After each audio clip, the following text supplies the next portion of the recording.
ঢাকা বিশ্ববিদ্যালয় কেন্দ্রীয় ছাত্র সংসদ নির্বাচনে অনিয়মের নানা অভিযোগের প্রতিকার না পেয়ে ক্ষোভ জানালেন বেশ কয়েকটি প্যানেলের পরাজিত প্রার্থীরা। মঙ্গলবার দুপুরে উপাচার্যের সঙ্গে দেখা করেন তারা।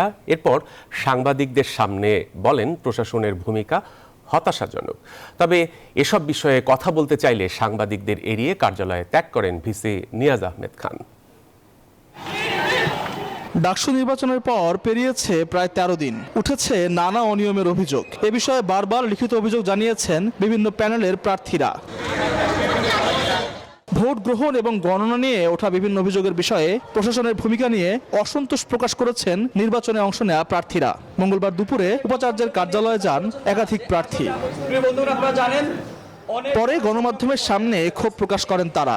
বলেন, ভোটারদের উপস্থিতির তালিকা প্রকাশে গড়িমসি করছে প্রশাসন। তারা তদন্ত করে এই বিষয়ে যথাযথ বান্ডেল থাকলে প্রতি সেনমানিতে টাকা বাঁচবে। বিকাশ সেনমানি বান্ডেল কিনে জিতুন প্রতি লেনদেনে। উত্তর এবং তাদের অবস্থান আমাদেরকে জানাবে। এই ব্যালট কোথা থেকে ছাপানো হয়েছে, বিশ্ববিদ্যালয়ের ব্যালট কোন কোম্পানি থেকে ছাপানো হয়েছে, কি অবস্থায় ছিল এবং গাউসুল আজম সেদিন কিভাবে ব্যালটগুলো পড়েছিল।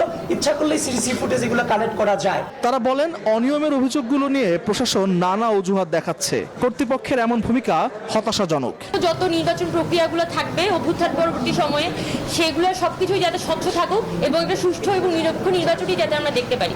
বিশ্ববিদ্যালয় প্রশাসন তারা এগুলো বিষয়ে তারা যে বিভিন্ন বিষয়ে তারা একটু গড়িমসি করতেছেন, এমন গড়িমসি কিন্তু শিক্ষার্থীর মনে যে সংকট আছে সেটা আর ঘনীভূত হবে, সেটা আমরা চাই না।